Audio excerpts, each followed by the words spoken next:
banyak versi ya yang menceritakan tentang eh, bagaimana kejadian atau kisah yang dialami Ibu Kartini ya. Nah, ini seru banget nih kalau ngomongin poligami. Ada beberapa yang saya baca ya referensinya, walaupun referensinya populer ya, saya belum belum apa namanya belum sempat menelusuri lebih lanjut. Lanjut mungkin kalau ada yang ahli sejarah di sini boleh juga memberikan apa namanya nanti masukan ya. Eh, di kebanyakan referensi yang saya baca itu menyatakan Ibu Kartini itu Raden Ajeng Kartini itu menolak ya, tidak sepakat dengan, namun beliau itu merupakan anak pejabat yang melakukan poligami. Dan kemudian beliau pada masa dewasanya menjadi dalam tanda petik korban poligami karena beliau tidak beliau dipaksa gitu ya menikah dengan orang pejabat yang lainnya gitu, apa namanya, tidak sebagai istri yang pertama ya. Jadi ada yang bilang istri yang kedua, ada yang bilang istri yang ketiga. Dan antara pro dan kontra ini masih berlanjut nih sampai sekarang ya. Kalau sekarang ada banyak istilah tambahan ya, ada pelak macam-macam gitu ya. Nah, em, kalau dari sisi kesehatan kita belajar bahwa secara anatomi dan fisiologi dasar perempuan dan laki-laki itu memang berbeda ya. Em, Mungkin di antara ibu dan bapak ada yang sudah punya anak, misalnya kita bisa lihat ya perkembangannya, atau keponakan misalnya ya, anak-anak ya dari kecil sampai beranjak remaja itu bagaimana perubahannya, bagaimana perilakunya ya, bagaimana bukan hanya fisik nih, jadi perilakunya itu bagaimana perubahannya. Nah, kita tentu paham bahwa alat genitalia perempuan itu posisinya di dalam, yang laki-laki posisinya di luar, sehingga tentu karakteristiknya anak laki-laki lebih mudah terstimulasi ya, lebih mudah terangsang. Sehingga kalau pada anak-anak itu saat ini menurut data yang kita baca ya dari KPAI itu menunjukkan bahwa lebih banyak korban kekerasan seksual itu terjadi pada anak laki-laki dibandingkan anak perempuan ya. Kenapa? Karena laki-laki itu mudah terstimulasi. Salah satu sebabnya. Tapi di sisi yang lain, ketika mereka sudah pernah atau sudah bahkan ya aktif secara seksual, maka resiko untuk mendapatkan infeksi menular seksual itu menjadi uh, menjadi tinggi. Kalau dilihat dari anatomi, perempuan menjadi lebih beresiko karena perempuan itu akan menerima ya, akan menampung cairan yang dikeluarkan pada saat terjadi aktivitas seksual. Tapi kalau dilihat dari perilakunya, aspek perilakunya, maka laki-laki menjadi lebih beresiko karena kemungkinan tadi ya kita sudah bahas laki-laki sebenarnya sejak dari proses pembuatan ya, pembuahan sampai menjadi janin sampai dilahirkan gitu ya.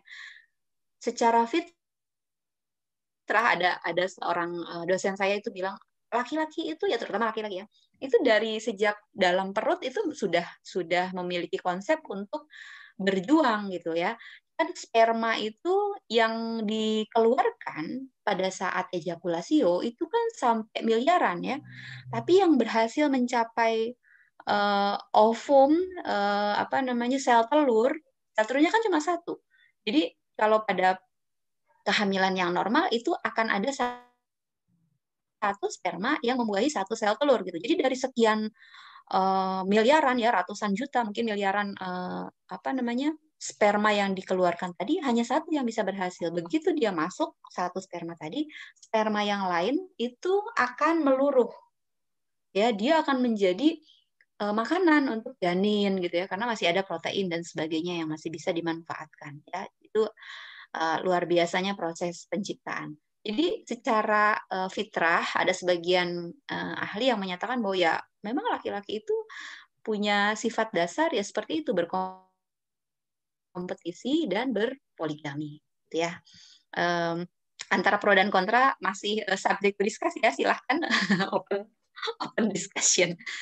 Nah, kembali lagi ke proses reproduksi dan fungsi reproduksi tadi ya. Fungsinya itu ada dua.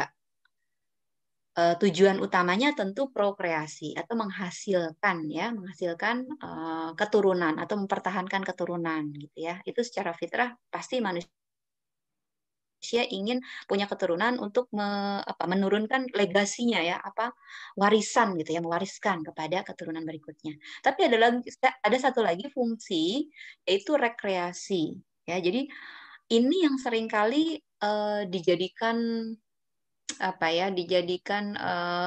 bahan diskusi gitu ya, ketika terutama pada saat orang itu mendiskusikan tentang pekerja seks misalnya, atau tentang orientasi seksual yang homo misalnya ya, LGBT gitu ya. Mereka sering kali fokusnya ke sini jadinya, rekreasinya, bukan ke fungsi prokreasinya ya. Nah, kemudian bagaimana situasi kesehatan maternal? Nah, dalam kasus Ibu Kartini itu beliau menurut catatan sejarah kan meninggal ketika bersalin ya, bayinya, sehingga Ibu kita Kartini itu sebenarnya masuk dalam catatan kematian maternal tadi ya, kematian ibu dan bayi. Nah, bagaimana sekarang situasinya di Indonesia? Di Indonesia itu ternyata masih tinggi dengan data yang masing-masing data ya, antara data negara punya data, kemudian misalnya ada penelitian dari luar ya, dari asing, dari WHO misalnya, atau yang rutin itu ada SDKI, kemudian Susenas dan seterusnya, itu menunjukkan data-data bahwa kematian ibu dan bayi di Indonesia itu masih cukup tinggi. Bahkan dengan perkembangan teknologi yang saat ini sudah sangat pesat gitu ya. Situasi ini dikarenakan ya salah satunya karena luasnya wilayah Indonesia, kemudian tempatnya ya, letak geografis dan seterusnya yang menyulitkan untuk menjangkau fasilitas kesehatan.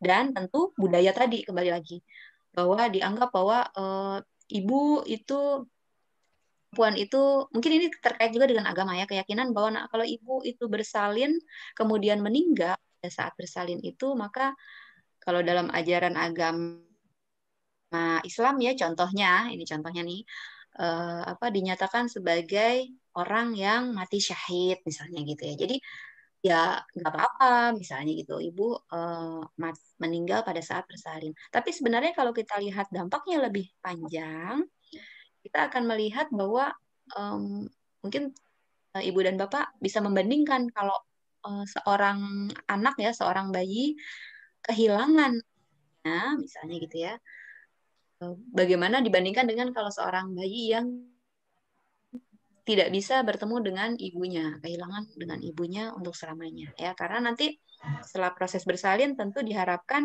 ada proses laktasi, proses menyusui gitu, sampai si bayi ini bisa kuat untuk makan dan melanjutkan kehidupannya gitu ya, dengan pengasuhan orang lain selain dari kira-kira begitu. Kemudian, nah, oh ya, jadi kalau kalau dari apa namanya, dari sejarahnya Ibu Kartini yang saya baca juga, eh, pada saat beliau itu membuat surat ya, surat kepada eh, sahabat tenanya yang di Belanda itu, awal-awalnya dinyatakan betapa Ibu kita Kartini ini menentang poligami karena melihat pengalaman ya yang dilihat dari ibunya sendiri gitu ya, kalau di masyarakat keraton gitu ya, bangsawan, itu ada tata krama. Karena ibu beliau ini berasal dari kalangan yang awam, sehingga harus melakukan, contohnya kalau misalnya mau bertemu dengan eh, orang lain gitu ya, bahkan suaminya gitu ya, yang posisinya adalah dari kalangan bangsawan, beliau harus apa apa istilahnya tuh, kalau perempuan kalau yang mau ketemu raja, dia tidak bisa berjalan dengan berdiri gitu ya, harus berjalan dengan berlutut gitu ya, sehingga dia merasa bahwa harga dirinya perempuan itu seolah-olah jadi rasanya seperti direndahkan gitu ya. Jadi mungkin itu salah satu sebab. Tapi kemudian setelah menikah gitu ya, kemudian setelah hamil dan mulai belajar agama yang saya baca, beliau kemudian memiliki pemahaman bahwa perempuan itu memiliki tempat yang mulia, kemudian ajaran agamanya itu menempatkan perempuan itu dalam posisi khusus gitu ya, posisi istimewa, sehingga eh, fungsi dan perannya itu tidak tergantikan oleh laki-laki. Dan pada saat agamanya itu kuat dan dilaksanakan dengan baik, maka akan berpindah, berhijrah ya, akan bergeser dari eh, lingkungan yang kegelapan gitu ya, dari lingkungan yang suram menuju ke cahaya yang terang benderang. Minaz-zulumati nur kalau bahasa. Pada saat itu beliau membaca terjemahan ya, minta kepada gurunya untuk terjemahkan ayat suci Al-Qur'an.